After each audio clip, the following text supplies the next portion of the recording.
안녕하세요. 성공예감 이대호입니다.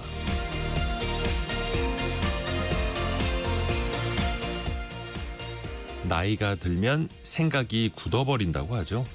기존의 생각을 바꾸거나 다양한 입장에서 생각해 보기를 더 어려워합니다. 철학자 최진석 교수에 따르면 호기심을 갖고 새로운 생각을 하는데도 에너지가 들기 때문이라고 합니다. 그래서 나이가 들고 힘이 빠질수록 새롭게 생각하려는 수고를 하지 않고 기존에 있던 생각, 당연한 것들로 생활을 채우게 된다는 거죠. 최 교수는 말합니다. 호기심보다 당연한 것이 많으면 꼰대가 되는 것이고 당연하다는 생각보다 호기심이 많으면 청춘이라고요. 호기심을 갖고 새로운 생각을 하는데도 힘이 들겠지만 일단 마음부터 열어놓고 작은 것부터 관심을 갖기 시작하면 생각도 마음도 언제든지 청춘이 될 수 있을 것 같습니다. 성공예감 이대호입니다. 출발합니다.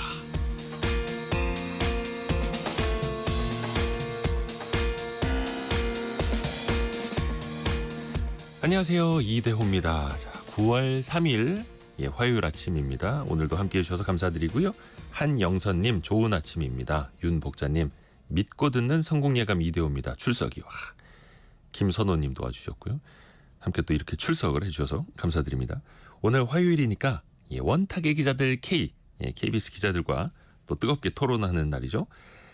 두산 로보틱스와 두산 밥캣의 합병이 결국 무산이 됐습니다. 하지만 SK이노베이션과 SKENS 합병안은 국민연금의 반대에도 통과가 됐죠. 희비가 엇갈리고 있는데 이들 기업들은 과연 무엇을 위해서 합병을 하려고 하는 건지 그 사이에 피해를 미치는 사람들은 없는지 한번 같이 살펴보시죠. 그리고 백종원 대표의 더본 코리아 이 회사가 코스피 상장을 눈앞에 두고 있습니다. 한국거래소 상장 예비 심사를 통과했는데요. 빠르면 올해 안에 상장이 마무리될 수도 있을 것 같고요. 그동안 외식 프랜차이즈는 상장을 했다가 안 좋은 말로를 보이는 흑역사가 반복되어 왔었는데 과연 백종원 대표가 그 징크스를 깰 수 있을지 같이 한번 여러분도 의견도 나눠주시죠. 자, 오늘의 경제상식 퀴즈 나갑니다. 네 글자일 수도 있고요. 줄여서 두 글자로 부르기도 하는데요. 어제 기준으로 2차전지 기업 에코프로비엠이 코스닥 시장에서 이것 1위를 다시 되찾았습니다. 최근에 바이오 기업인 알테오젠하고 시총 1위를 엎치락뒤치락 하고 있는데요. 자, 얼마 전에 워런 버핏이 이끄는 버크셔 해서웨이가 미국 기업 중에서 빅테크를 제외하고 처음으로 이것 1조 달러를 넘어섰다라는 소식도 있었죠.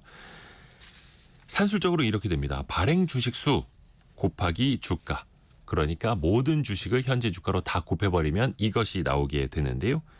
전체 금액, 주식을 시가로 평가한 전체 금액을 네 글자로 이렇게 부르게 됩니다. 코스피에서는 부동의 1위는 바로 삼성전자죠. 자, 요걸 맞춰주시면 됩니다. 짧은 문자 50원, 긴 문자 100원이 드는 샵 9730 그리고 KBS 콩이 열려 있고요.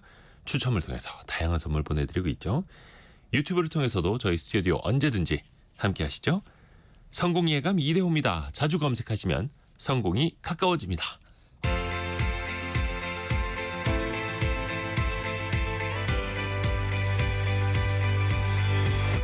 KBS 1라디오 성공예감 이대호입니다.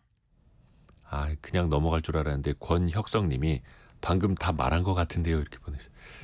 문제는 애들이다가 슬쩍 줄임말로 저는 줄임말로 이야기를 했던 것 같습니다. 종종 하는 실수인데요. 이 네 글자로 정확히 보내주셔도 좋고요. 자, 오늘의 경제 뉴스 정리해서 들어보시죠. 참 좋은 경제연구소 이인철 소장과 함께합니다. 안녕하세요. 네, 안녕하세요. 어제 뉴욕 증시는 휴장이었죠? 맞습니다. 노동절 연휴로 휴장을 했는데 유럽 증시는 혼조 양상으로 막았는데 독일 증시가 사상 최고치입니다. 남들은 정말 사상 최고치라고 하는데 코스피도 오늘 출발은 나빠 보이지 않습니다.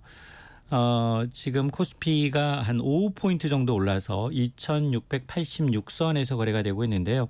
어제 이제 7거래일 만에 순매수세로 들어선 외국인 투자자를 앞세워서 이제 이틀 연속 상승세를 보였는데 아직 연초 대비 간신히 플러스 상황이거든요. 이제 미국이나 유럽 증시는 사상 최고가에 비하면 아직은 좀 갈 길이 좀 멀어 보이는데 지난주가 이제 인공지능 칩 선두주자 엔비디아 실적 발표한 이후에 국내 증시에 영향을 좀 받았어요. 네. 지지부진한 모습을 보였는데 아마 앞으로 관심사 물론 뭐 어제 국내 경제 지표도 나쁘지 않았습니다. 지난달 수출 실적을 보니 11.4% 1년 전에 비해 수출이 늘었어요. 8월 단일 실적으로는 역대 최대 실적을 기록한 것은 긍정적인데 아마 이제 이번 주 관심사 그리고 이제 앞으로 이제 이 미국 증시 전 세계 글로벌 증시의 관심사는 엔비디아의 실적 부진을 과연 애플은 뒤집을 것인가? 애플이 현지 시간으로 10일 아이폰 16, 애플워치 그리고 에이팟 신형 모델을 일제히 출시하게 되는데 시장의 관심이 과연 인공지능을 탑재한 아이폰이 AI 시장의 새로운 촉매가 될 것인지 여부가 변수거든요. 그래서 최근에 이제 빅테크 기업을 중심으로 해서 이제 AI 무용론이 이제 굉장히 좀 커지고 있고 미래 성장 동력이 있는 건 맞는데 너무 막대한 투자 자금을 쏟아붓고 있어서 수익성이 과연 보장되겠느냐 이 부분에 대한 의구심이 있는데 그런 우려를 애플이 얼마나 차단할 수 있을지가 관건입니다. 오늘도 우리 증시는 그냥 보합권에서 왔다 가고 있습니다. 맞습니다. 시가총액 상위 종목을 좀 들여다봤더니 여전히 뭐 삼성전자도 부진하고요. 300원 가량 내리고 있고 SK하이닉스도 1% 넘게 떨어지고 있습니다. 뭐 포스코홀딩스 대부분 내리고 있는데 한전, 신한지주, SK텔레콤과 같은 경기 방어주들 조금 오르고 있습니다.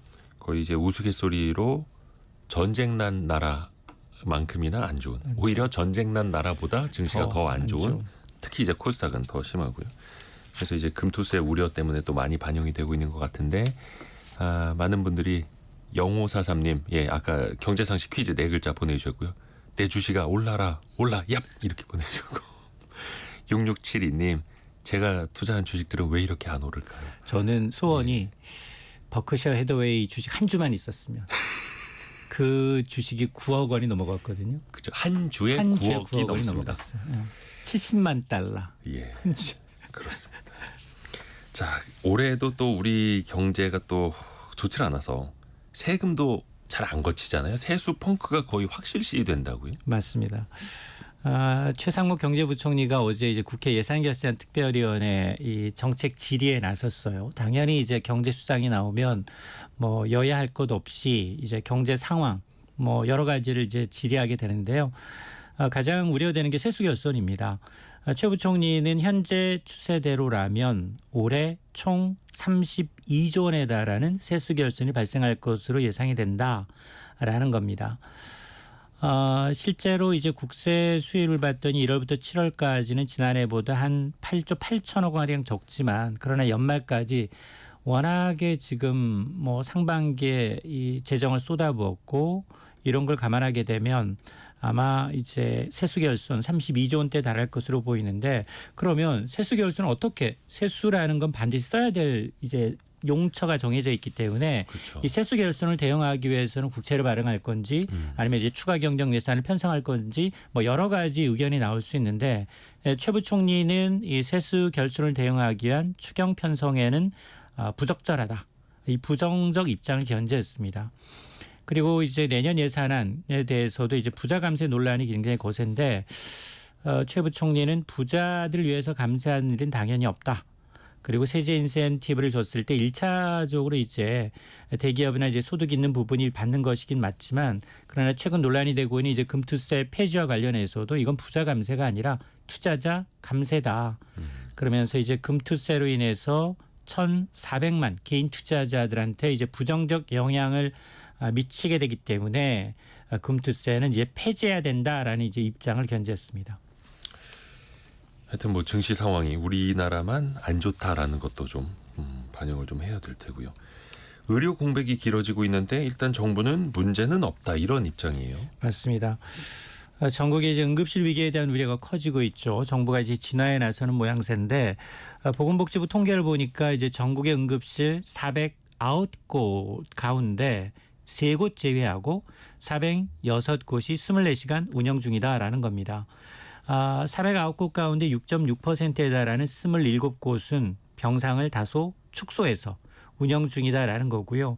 하지만 이제 전공의 집단 사직으로 인해서 이제 전체 응급실 의사 인력은 평소에 한 3분의 2 정도에 그치고 있습니다. 네. 73% 선에 그치고 있어서 중증 응급질환 진료가 가능한 기관도 소폭 줄었습니다.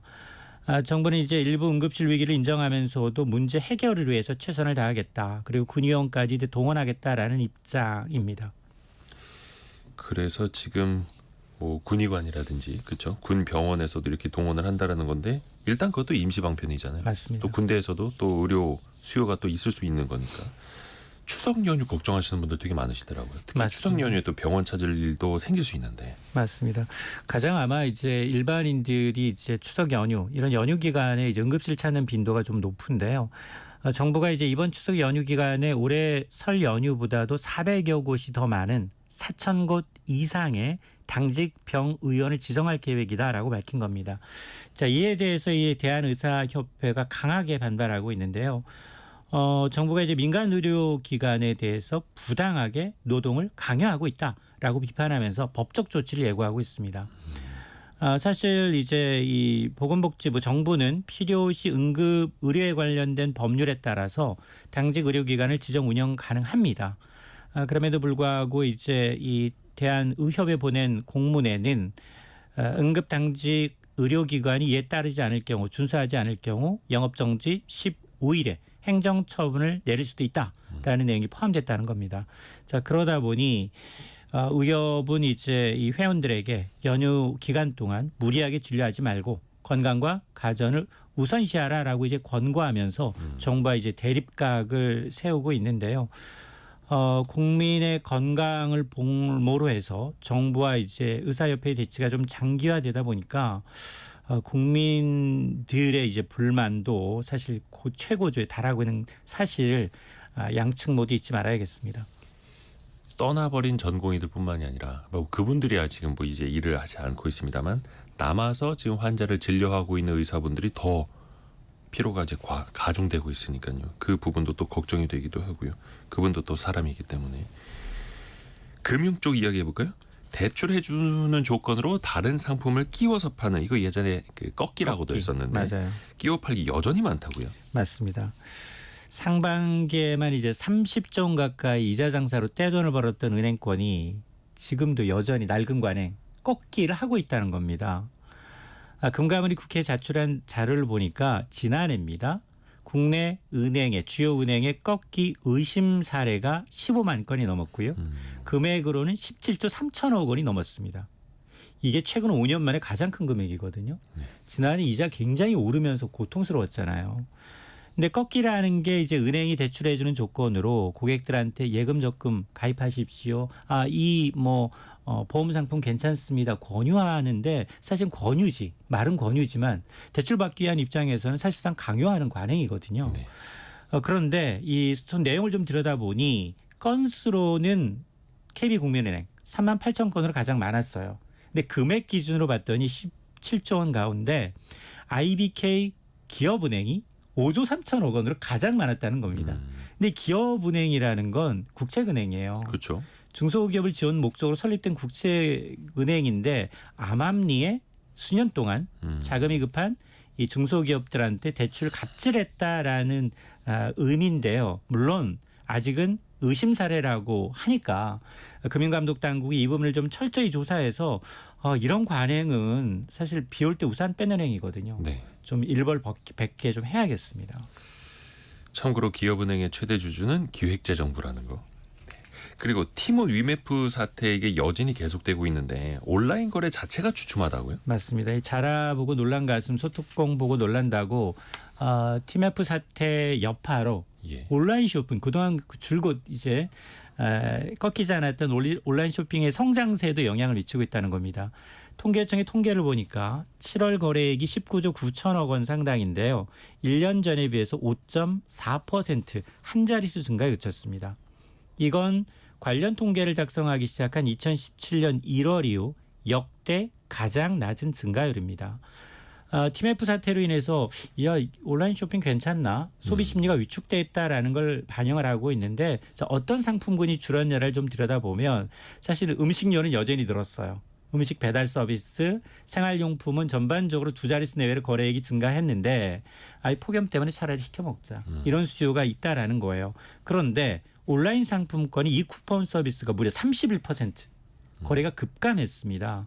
TMF가 정산 지연 사태 직전까지도 높은 할인율로 팔았거든요. 네. 근데 정작 이제 사용처에서 받지 않았단 말이에요. 네. 그러니까 환불 불능 사태에 빠졌기 때문에 이런 우려가 있다라는 거고요. 아마 이런 트라우마가 이제 치유되기 전까지 아마 이런 우려 아니면 이 대형 업체의 선회원 쏠림 현상 이런 추세는 좀 이어질 가능성이 높습니다.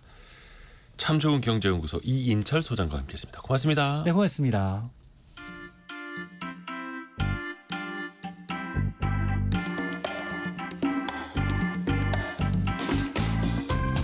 지금 여러분께서는 KBS 일라디오 성공예감 이대호입니다를 듣고 계십니다. 프로그램에 참여하신 청취자 여러분께는 추첨을 통해 아름다운 식탁 창조 주비푸드에서 뿌리 담은 리얼 생 와사비를, 쉽고 빠른 판촉물 제작 시너지 기프트에서 무드 등 미니 가습기를, 그리고 성공예감에서 준비한 커피 쿠폰을 보내드립니다. 당첨자는 성공예감 이대호입니다 홈페이지에서 확인하세요.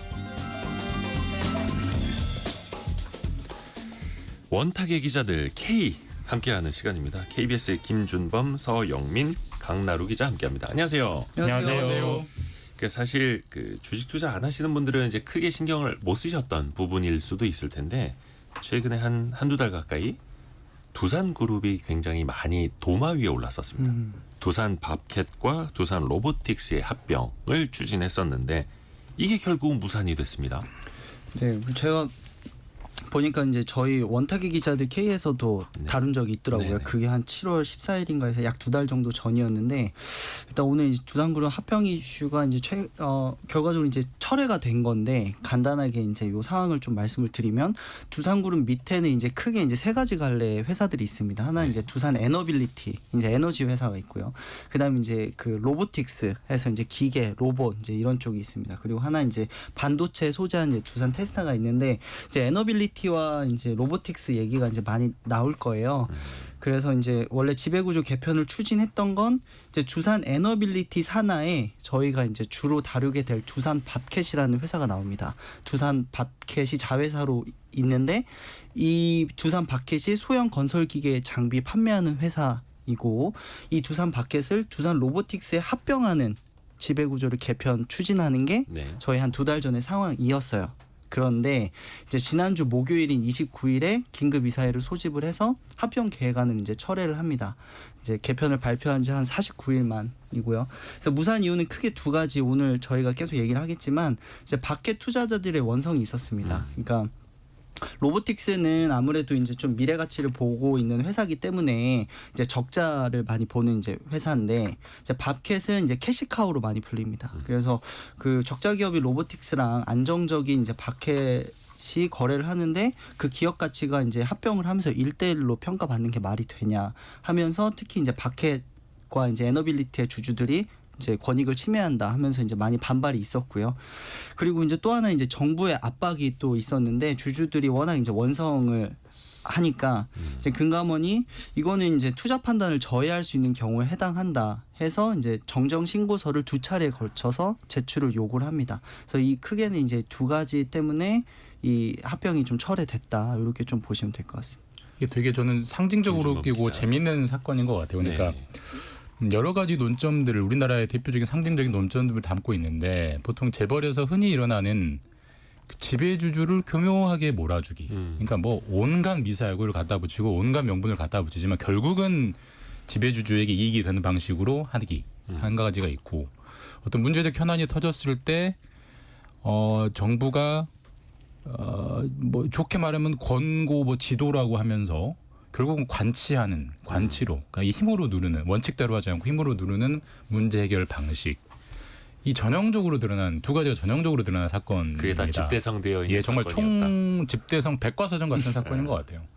그리고 다만 이제 참 의미를 부여할 부분은 우리나라의 재벌이나 대기업 집단이 어떤 자신들의 시책이 투자자들의 비판을 받은 건 지금까지 많이 있었죠. 많이 있었지만 다 밀고 갔거든요.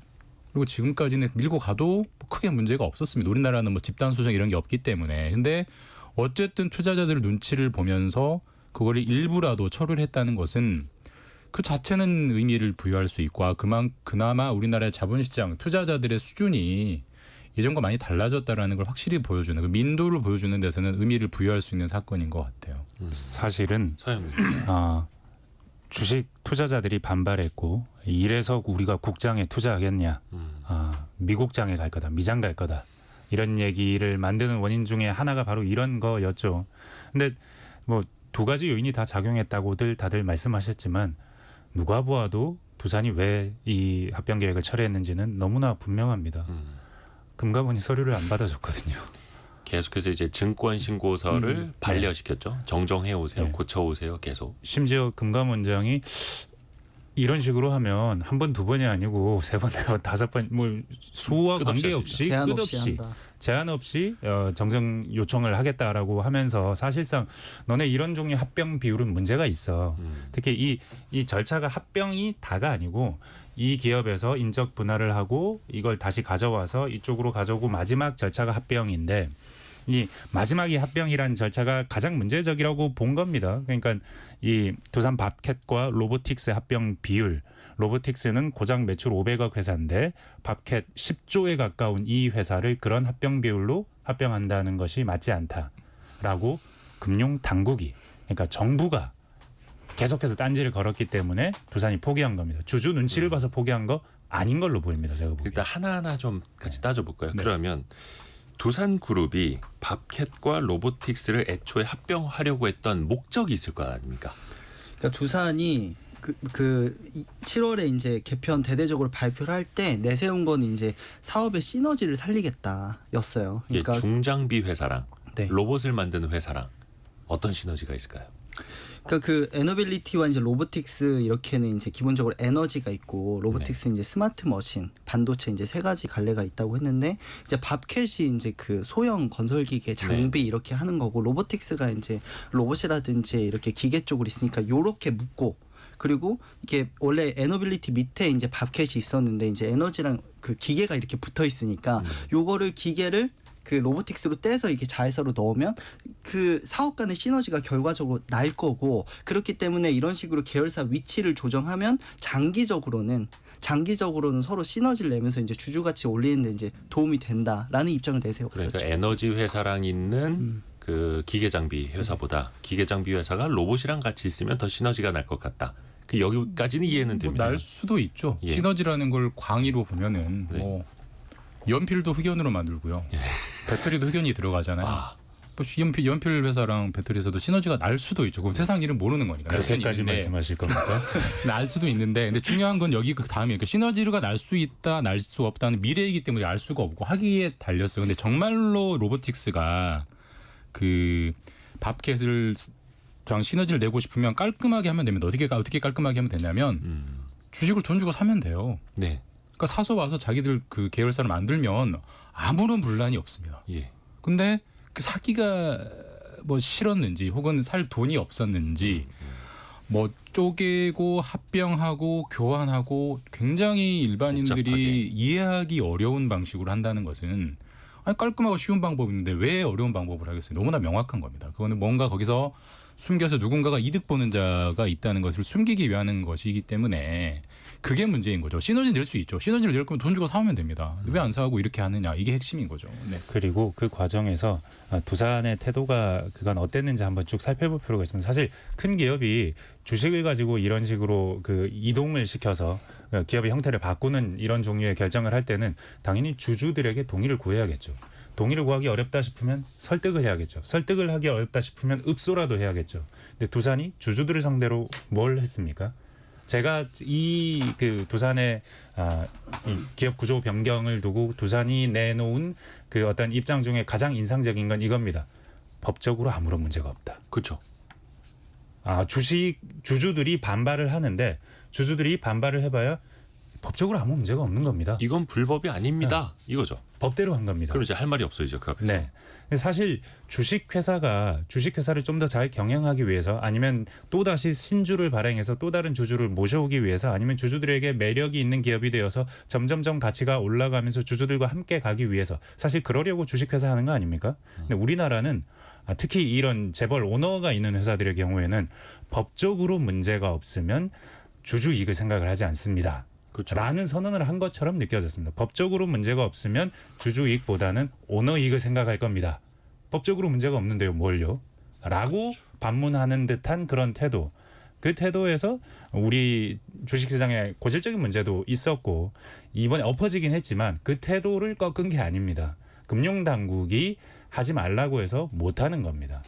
그 정도밖에 안 된다고 어떻게 봅니다. 보면 금융당국이 전통적인 방식으로 계속해서 반려 하면서 신호를 주고 알아서 자진 철회하도록 유도를 한 건데 그러면 근본적으로는 사실 법 제도를 바꿔야 되는 것 아닙니까? 그러니까 맞습니다. 두산그룹 입장에서 보면은 한편에서는 억울해 보일 수도 있어요. 아니 억울하죠, 법으로 실제로. 이렇게 네. 대한민국이 만들어 놨고 법으로 따졌는데 예를 들어서 핵심은 그것 아닙니까? 두산 로보틱스가 아무리 적자여도 시가총액이 높으니까 지금 주식시장에서 높게 평가를 받고 있고 밥캣은 영업이익 1조 이상을 내고 있어도 저평가 받고 있으니까 뭐 PER 4배 5배밖에 안 쳐준다며 그러면 그냥 그 시가대로 합병을 하겠습니다라고 했던 건데 그러면 무엇이 잘못됐고 무엇이 개선되어야 하느냐를 따져봐야 되겠죠. 근본적으로는 이대구 기자님 말씀처럼 법을 바꿔야 됩니다. 그러니까 지금 방식은 그러니까 지금에는 상장한 회사들이 합병을 할 때는 그 회사의 A와 B 회사를 합칠 때 A와 B 회사의 가치를 어떻게 평가할 것이냐 기준 시가로만 해라라고 딱 명확하게 적어놨어요. 상장되어 있으면 시가로. 예, 그나마 약간의 여유를 준 게 계열사끼리 합칠 때는 플러스 마이너스 10% 할증 할인할 수 있다. 이 정도가 뭐 네. 법으로 박아놨기 때문에 두산은 그 의도가 고약할 지연정 절차는 법대로 한 거거든요. 그렇죠. 그러면은 당국이라 하면 법을 바꾸면 되는 겁니다.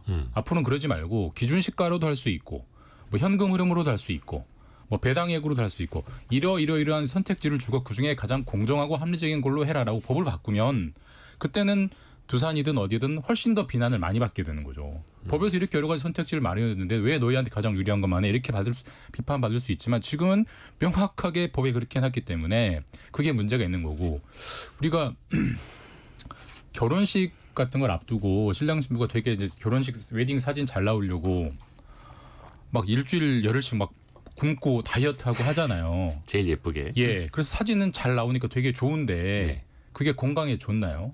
아니죠. 마찬가지입니다.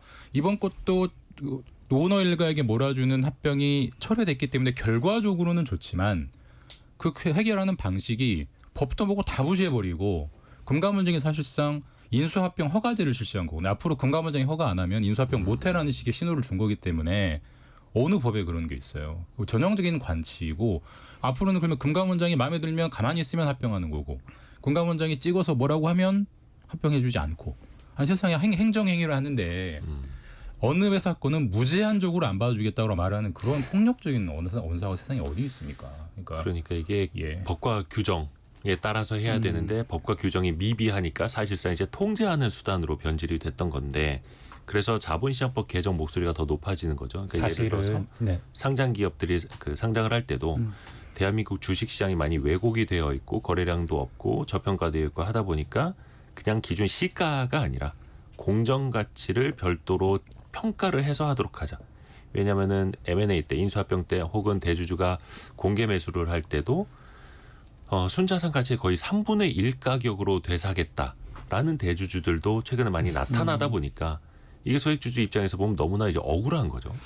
사실은 밥캣 주식 구체적으로 들어가 보면 왜 밥캣 주식이 그렇게 저평가됐냐 로보틱스와의 합병 과정에서 뭐 시장에서 적게 평가하니까라고 말할 수 있습니다. 근데 사실 지난번에도 제가 말씀드렸던 것 같은데 왜 적게 평가되냐? 이 회사는 캐시카우 이른바 현금을 생산하는 회사입니다. 미래 발전 가능성보다는 지금 돈을 많이 벌어요. 이런 회사가 주식 가치를 괜찮게 평가받으려면 배당을 많이 해줘야 합니다. 왜냐하면 배당 말고는 이 회사의 존재 가치가 없는 거라고 볼 수도 있거든요. 근데 밥캣이 최근 한 2, 3년, 3, 4년간 배당 성향을 보면 점점 떨어졌습니다. 그게 어떤 의미에서는 지금의 그러니까 음모론입니다. 지금의 이 합병을 위해서 3, 4년 동안 배당을 줄여가면서 이 회사가 시장에서 적게 평가받도록 하고자 하는 어떤 의도가 있었다라고 볼 수도 있는 겁니다. 그러니까 주가를 떨어뜨리는 가장 손쉬운 방법이 배당 컷이라는 거 있지 않습니까? 예를 들어서 주당 뭐 1,000원을 주다가 저희 이제 미래를 대비해야겠습니다. 800원. 그다음에 600원 이렇게 줄어들게 되면은 당연히 시장에서는 빠지는.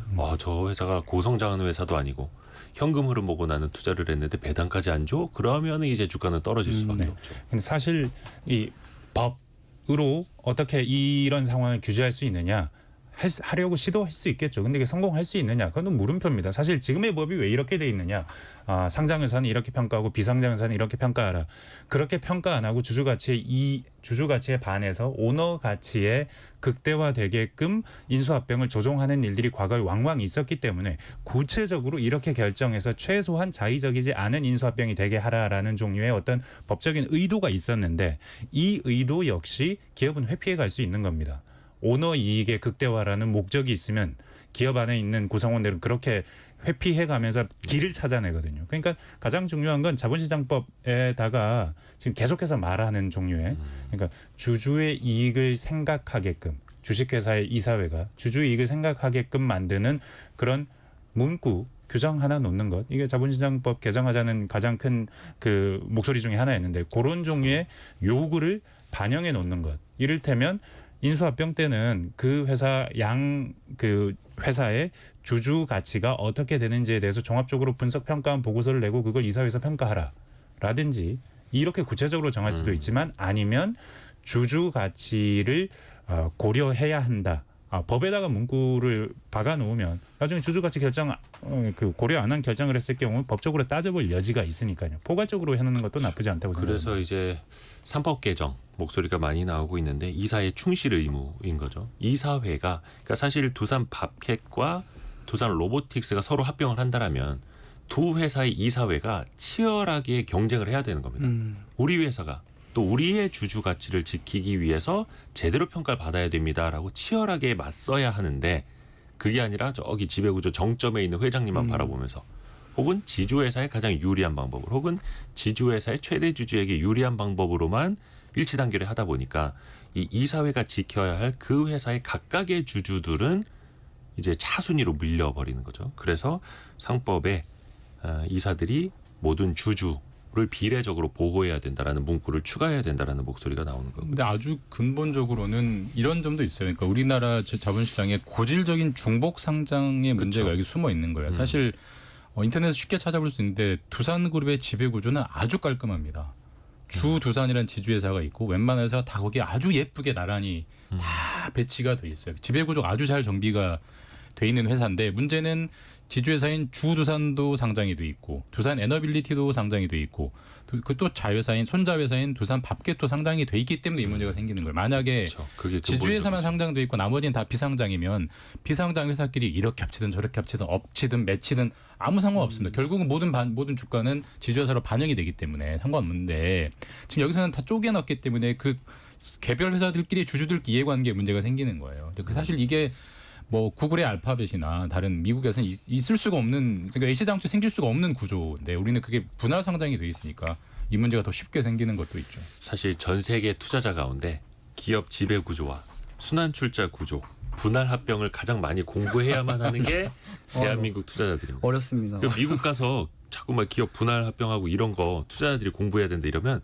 아니 그걸 왜? 이렇게 하는 거죠. 왜? 스티브 잡스가 자기 딸들을 위해서 애플을 뭐 분할 합병한데 나는 그런 걸 들어본 적이 없는데 이렇게 오히려 미국 같은 경우에는 공정경제 당국이 알파벳이 됐든 뭐 유튜버들 이 기업을 분할하라고 막 압박을 하죠. 그렇죠. 네. 너무 하나로 이제 공룡화되다 보니까 근데 우리는 너무 분할을 해서 그것도 중복 2중, 3중, 4중, 5중 10몇 중 이렇게 상장을 하다 보니까 주주 가치가 그 속에서 계속해서 희석이 될 수밖에 없는 거고요. 박성춘님 한국의 공정함이 낮아서 투기장이 되고요. 그래서 외국으로 나가는 요인이 되는 것입니다. 이렇게 또 꼬집어 주셨습니다. 그래서 요즘에도 아직도 국장하고 있니? 아직도 한국 주식 투자하니? 이런 또 이제 비아냥 아닌 비아냥. 되게 슬픈 얘기죠. 슬픈 그게. 얘기죠. 네. 사실은 두산그룹의 주가 주가를 꼭 봐야 하나 싶긴 하지만 그 7월 이후로 두산 여기 인수합병에 관계된 그룹 회사뿐만 아니라 모든 회사의 주가가 우하향했습니다. 물론 그 기간에 코스피도 우하향하긴 했습니다만 모든 두산 그룹주가 다 우하향했다는 거 생각해 볼 필요가 있습니다. 그러니까 이게 코리아 디스카운트가 되고 이제 주홍 글씨가 될 수도 있는 게 시장에서는 그래서 앞 글자에 어떤 이름 들어간 그룹주는 사선 안 된다. 결국은 자기 아들들을 위해서 회장단을 위해서만 소액주주들의 가치를 빼앗아가는 회사다 이렇게 낙인이 찍혀버리니까 더 저평가가 계속되는 거고 야 여기 참 말씀을 드려야 될지 모르겠는데 참고로 두산그룹의 박정원 회장이 지난해 연봉을 한 97억 정도 받으셨고요. 올해 상반기에만 한 80억 이상을 받으셨더라고요. 그렇다는 거. 야, 여기까지만 말씀드리고 자, 두 번째 이슈로 또 넘어가야 되니까 경제상식 퀴즈 한 번 더 내드리고 또 두 번째 이슈로 넘어갈게요. 저희가 이제 주식시장 얘기하고 있는데 주식시장에서 참 중요한 네 글자입니다. 사전적으로는 이제 발행 주식 수에 주가를 곱하면 됩니다. 그러면 회사의 총 규모, 회사의 총 가치를 나타내는 이 네 글자가 되는데요. 한마디로 이 기업의 지분 100%를 다 살 수 있는 그 금액이라는 뜻이죠. 코스피에서는 삼성전자, SK하이닉스, LG에너지 솔루션 순이고요. 미국에서는 애플, 마이크로소프트, 엔비디아 순입니다. 가슴 아픈 거는 이제 코스피 코스닥 2,600개 기업을 다 합쳐도 애플, 마이크로소프트, 엔비디아 이런 하나의 기업만큼도 안 된다는 것. 이게 좀 씁쓸하긴 한데 그래서 이 덩치가 좀 커져야 그래야지 기업들도 자본을 조달할 때 훨씬 더 유리해지는 것일 텐데요. 많은 분들이 맞춰 주셨어요. 9611님. 9611 쓰시는 분께서 평소에 9시 40분에 나와서 출근하는데 화요일만은 출근길 차에서 원탁의 기자들 K 들으려고 온전히 다 듣고 싶어서 더 빨리 나옵니다. 멋지십니다. 부담스럽다. 그리고 0170 쓰시는 분께서도 네 글자 정답 맞춰주셨고요. 환절기 감기 조심하시라고. 또 여기 계시는 분들 이제 목소리가 좀 안 좋기도 하고 저도 최근에 이제 목감기 때문에 좀 고생을 했는데 감사드립니다. 여러분이 생각하시는 정답 그리고 또 실시간 의견 짧은 문자 50원 긴 문자 100원이 드는 샵 9730이나 KBS 콩으로 보내주시면 됩니다. 오늘의 움직임에 주목하고 세상의 흐름을 놓치지 않습니다. 여러분의 내일을 응원하며 성공의 열쇠를 함께 찾아갑니다. 성공예감 이대호입니다. 네. 얼마를 조달한다고요? 자, 더본코리아 얘기를 해야 됩니다. 더본코리아 아마 많이 들어보셨을 겁니다. 백종원 대표의 회사죠. 백종원 대표가 한 76점 몇 % 정도 지분을 가진 네. 최대 주주이고 더본코리아 상장을 추진하다가 좀 밀리기도 했었는데 8월 말이었습니다. 한국거래소 코스피 상장을 위한 상장 예심을 통과했습니다. 어떤 의미가 있다고 보십니까, 여러분은? 우리나라에서 이제 외식 산업 브랜드가 워낙에 많죠. 워낙에 많고 우리 치킨 회사들도 많이 있고. 근데 우리가 아는 치킨 회사들 중에 상장된 회사는 교촌밖에 없어요. 그러니까 외식이라는 산업이 우리 소비자들과는 굉장히 밀접하게 맞닿아 있지만 상장, 그러니까 자본시장으로 가면은 완전 마이너한 소수 집단이거든요. 근데 이제 더본코리아, 백종원 씨는 사실 외식업의 어떤 상징 같은 존재잖아요. 기업이 제일 큰 건 아니지만 브랜드 인지도는 제일 많이 알려져 있는 회사가 이제 상장에 도전을 하는 거죠. 네. 사실 도전을 하는 거고 지금까지 저게 되겠어? 프랜차이즈는 수익성이 높지 않은데 그리고 프랜차이즈는 늘 논란 휩싸이기 때문에 상장에도 고꾸라질 텐데 되겠어라는 의문이 많이 있었는데 어쨌든 예비심사를 통과해버렸고요. 절차적으로. 네. 그러니까 예비심사를 통과했다는 것은 이 기업의 현금 흐름이나 영업이익이나 매출이 자격을 맞춘다. 자격이 있다는 걸 이제 인정을 받은 거고 앞으로 남은 절차는 증권신고서 우리가 몇 주를 얼마에 팔아서 얼마 정도를 조달할 거를 자세히 적어서 증권신고서를 내고요. 그다음에 이제 우리가 흔히 많이 하는 공모 가격이 책정이 되면 주관 어느 증권사 주관이 되면 그 증권사의 청약 계좌를 만든 분들이 공모를 할 수 있는 그 절차가 현재 진행대로라면 올해 안에 다 진행될 것 같아요. 그래서 이제 현재 관심은 공모가를 얼마로 책정할 것이냐. 그게 보통 이제 상장할 때마다 공모가들을 정하고 그게 논란이 많이 되거든요. 너희가 어떻게 그 돈을 받아 이런 논란들이 되기도 하는데 여기도 과연 이제 그런 뒷말들이 나올 것이냐 그런 것들이 이제 관전 포인트인 것 같고 어쨌든 외식업에서 상장이라는 거를 도전해보는 흔치 않은 사례가 또 하나 나오는 거죠. 우리나라에서. 네. 그 가격, 공모가 말씀해 주셔서 말인데 이게 사실 그 주관사죠. 증권사들이 시장에 살짝 이제 흘리는 기업 가치가 4천억 원이더라고요. 이게 이만큼은 받고 싶다라는 거죠. 일단은 희망은. 이것도 이제 투자자들이 시장에서 결정을 해야 하는데 지난해 순이익이 200억 원인 회사가 4천억 원의 몸값을 받는다라는 건 한 20배 정도의 네. 밸류에이션을 받겠다라는 건데 서영민 기자는 왜 웃으세요? 아니요, 안 웃었습니다. 그럴 수 있죠. 저는 그 최근에 그 백종원 대표가 하는 예. 그 TV 프로그램을 백패커라고 예. 시골 도서 지역에 가서 그 급식을 해주는 그걸 보면서 아 저분은 그 개인의 역량이 그러니까 방송에 나와서 보여줄 수 있는 개인의 역량이 그룹을 이끌어간다. 회사를 이끌어간다라는 생각을 많이 했습니다. 수많은 숱한 브랜드들이 있지만 아주 강력한 브랜드는 없습니다. 커피 브랜드도 하지만 저가 브랜드고요. 대부분의 그 식당들이 좀 더 남들보다 좀 더 싼 값에 괜찮은 맛을 내는 괜찮은 프랜차이즈 요걸 지향하고 있거든요. 근데 그럼에도 불구하고 이 회사가 이렇게까지 그 많은 주목을 받고 관심을 받을 수 있는 건 그 대표의 어떤 스타성 그리고 대중적인 인지도 그리고 저분이 지금까지 해온 사업들이 앞으로도 잘 될 것이라는 믿음 이런 게 좀 반영이 된 약간은 좀 스타 마케팅의 부산물이 아닌가 하는 생각을 할 때가 많습니다. 참고로 코스피 평균 PER 그러니까 멀티플 밸류에이션이 한 10배 남짓이거든요. 네. 안 좋을 때 8배, 고평가 받아봐야 12배 왔다 갔다 하는데 코스피 평균의 2배 정도의 밸류에이션은 받아야겠다라는 이제 자신감을 보이고는 있는데 물론 이제 이것도 증권신고서 나와봐야 알겠습니다만 이게 중요한 건 이거죠. 몇 배의 가치를 받든 그러면 이 사업이 과연 안정성이 있을 것이냐.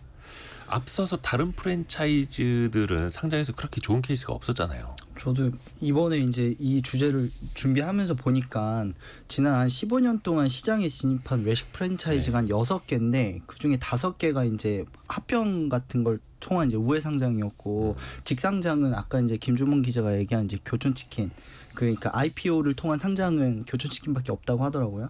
근데 이제 교촌도 사실 4년 전에 비해서 지금 주가가 엄청 내려간 상황이라고 하고 그래서 저도 외식 프랜차이즈는 저희 집 문만 열고 나가면은 그렇게 많이 있는데 왜 이렇게 상장은 어려운 거지 했더니 기본적으로 이제 B2C 사업이기 때문에 성장성이 좀 낮고 또 가맹점주가 다 사업을 하기 때문에 그렇죠.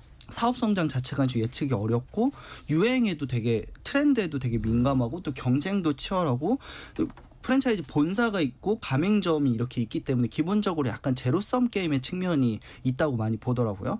그래서 게다가 이제 요즘처럼 뭐 물가 높고 소비 위축하고 하면 이제 더 어렵기 때문에 상장을 해도 교촌처럼 진입에 성공한다고 해도 너무 이 지속 성장이 좀 어려워서 프랜차이즈 상장은 되게 잔혹사다 이런 평가들이 많은데 그런 측면에서 이번에 이제 더본 코리아가 진입을 했어도 또 그 어떤 잔혹사의 측면을 계속 이어갈 것인지 아니면 어떤 새로운 어떤 뭐 대안 돌파구 이런 걸 할지가 좀 주목되는 것 같습니다. 그 프랜차이즈는 기본적으로 좀 리스크가 일어날 포인트가 너무 많아요. 방금 강 기자 말처럼 플레이어들이 그러니까 본사 있고 가맹점주 있고 소비자 있기 때문에 결국은 프랜차이즈 회사가 수익을 올리는 방법은 두 가지밖에 없어요. 일단 물건 가격, 그러니까 판매 가격을 소비자가로 올리면 외식 물가 때문에 두드려 맞고요.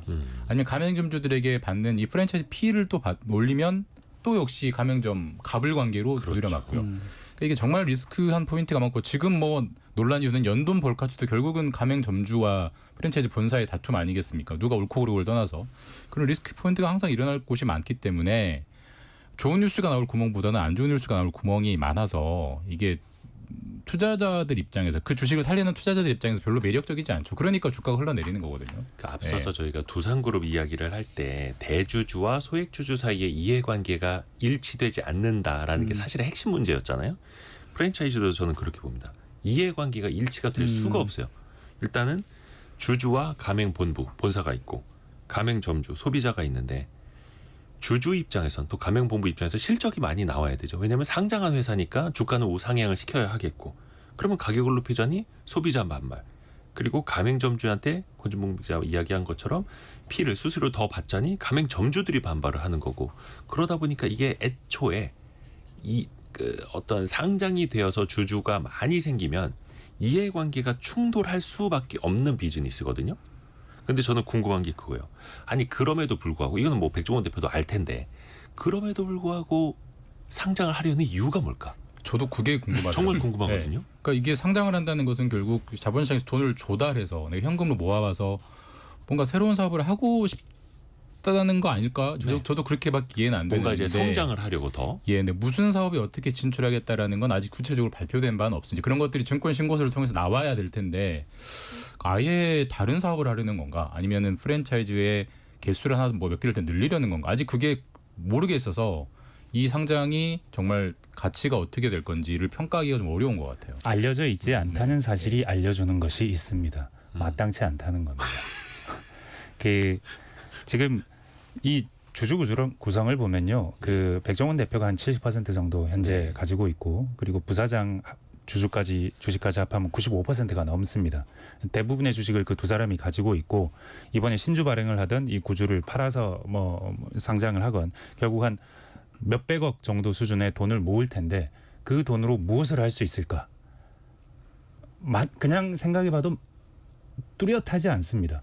새로운 프랜차이즈를 하나 더 만들어 그거 돈 없어도 할 수 있습니다. 어차피 프랜차이즈는 그 브랜드 내고 거기에 대한 컨셉을 만들면 거기에 대해서 자본은 또 가맹점주들이 또 부담하는 부분이 있으니까 이 돈이 필요한 게 아니에요. 새로운 사업에 돈이 필요한 게 아닌데 그래서 어쩌면 더 주식 상장을 하는 것들이 외식업에서는 그렇게 큰 의미가 없는 것인데라고 하는 것일 수도 있는데 다른 한 가지 생각해 본다면 저 영화 하나 본 게 생각이 나는데 맥도날드 창업 스토리와 관련된 파운더라는 영화가 있습니다. 외국 영화입니다.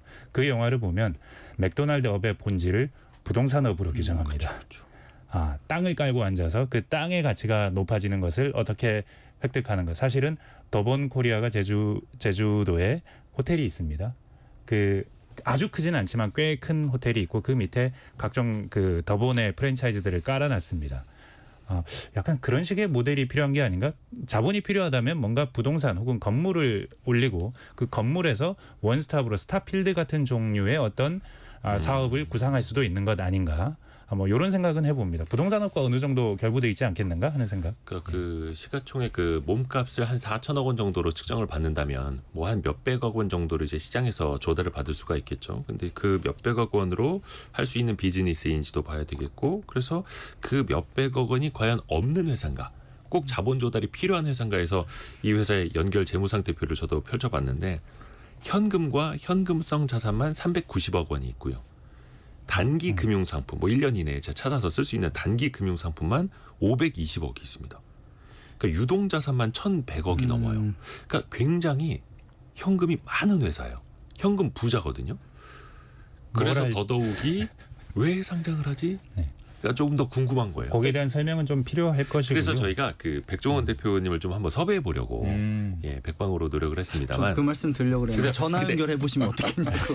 예능이라든지 아니면 프랜차이즈 사업과 관련된 이런 방송은 본인이 좋아하시는데 경제라든지 사업과 관련된 건 좀 많이 부담스럽다 하더라고요. 하지만 저희는 언제든지 기다리고 있습니다. 이거 들으시면 좋을 텐데. 예. 그럼 저희는 그걸 위해 열심히 이야기를 해야. 다만 이제 그런 건 있는 것 같아요. 이게 뭐 저도 정보는 없고 저희 뇌피셜인데 미국 같은 경우에 보면은 패스트푸드 산업이 많이 바뀌고 있거든요. 바뀌는 것에 키워드를 한마디로 설명을 하면은 패스트푸드는 지고 패스트 캐주얼 산업이 뜬다고 하더라고요. 이게 뭐냐면 우리가 있는 패스트푸드는 맥도날드 뭐 이런 거지 않습니까? 그러니까 싸고 빨리 먹는 것에 사람들이 굉장히 예전에 좋아했었죠. 이제는 그렇게까지 인기가 없어요. 맥도날드 주가도 엄청나게 떨어져 있고 대신에 그것과 다른 그 외식업군이 패밀리 레스토랑이 있어요. 좀 비싸고 차분하게 먹는 그 중간 단계. 뭐 대표적인 브랜드로 말하면 저는 뭐 익숙하지 않은데 미국에서 굉장히 유명하던데 뭐 치폴레라든지 뭐 이런 그러니까 패스트푸드와 그러니까 아주 싼 것과 아주 비싼 것의 중간 단계 패스트 캐주얼이라고 그 정의를 하는데 거기가 굉장히 빨리 성장하고 있더라고요. 미국에서. 우리나라도 비유하면은 우리 햄버거도 아주 싼 우리 유명한 싼 햄버거들이 있지만 요즘 조금 더 비싸면서 약간 수제 느낌 나는 이런 것들 사람들 많이 가거든요. 혹시 뭐 그런 시장을 한번 새로 진출해 보려는 건가라고 저의 그냥 뇌피셜입니다. 저는 그런 생각도 해봤어요. 우리가 잘못 추측하고 있다고 기본적으로는 생각합니다. 왜 지금 상장하느냐? 가장 주식가치 평가를 잘 받을 수 있거든요. 최근 몇 년간 매출이 급성장했고 영업이익률도 나쁘지 않고 백종원 대표의 개인적인 인지도도 높고 그 주식을 상장할 때는 언제 상장해야 이 기업 가치를 가장 많이 받을 수 있느냐에 대한 판단이 필요한데 지금 시점을 넘어가면 꼬꾸라질지도 몰라라는 생각을 할 수도 있는 시점인데 지금 현재 재무제표 성장성만 보면 상당히 괜찮다. 그래서 지금 하지 않으면 안 된다라는 절박감, 타이밍 그게 가장 크지 않나? 사업적인 이유보다는 그런 생각도 아니 듭니다. 뭐 창사 30주년 기념으로 상장을 하는 걸 수도 있고요. 아 그러네요. 되게 네. 오래됐더라고요. 일단은 좀 94년에. 이제 업력이 있고 그리고 또 한국거래소에서 봤을 때 재무적으로도 그렇고 지속 가능성이 있다라고 봤으니까 상장 예비 심사를 통과시켜줬겠죠. 또 들리는 얘기로는 이제 종합 식품 기업을 꿈꾼다. 해서 뭐 물류, 유통 아니면 이제 즉석 식품으로 이제 밀키트 같은 거 만드는 것들 그것도 이제 생각을 하고 있다고 하는데 그건 이제 구체적으로 회사 측의 이야기를 들어봐야겠죠. 이지웅님 종원이 형 불러요. 이렇게. 예, 백종원 대표님, 백종원 대표님 저희도 언제든지 환영합니다. 기다리고 있습니다. 자 지금까지 KBS 서영민, 김준범, 강나루 기자와 함께했습니다. 고맙습니다. 감사합니다. 자 1부 벌써 마칠 시간인데요. 2부에서는요. 조선시대의 학구열을 우리가 한번 다뤄보겠습니다. 여러분이 좋아하시는 이한 작가와 함께 우리나라가 참 이 사교육의 나라인데 사교육의 민족이었더라고요. 우리나라 이 뜨거운 사교육 열풍이 현대사회에서만 있었던 게 아니라 조선시대에도 그게 있었다고 합니다. 심지어 왕족에 이르기까지 사교육이 있었다고 하는데 선조들의 교육 이야기 재미있게 들어보겠습니다. 잠시 뉴스 들으시고요. 10시 5분에 금방 다시 돌아오겠습니다.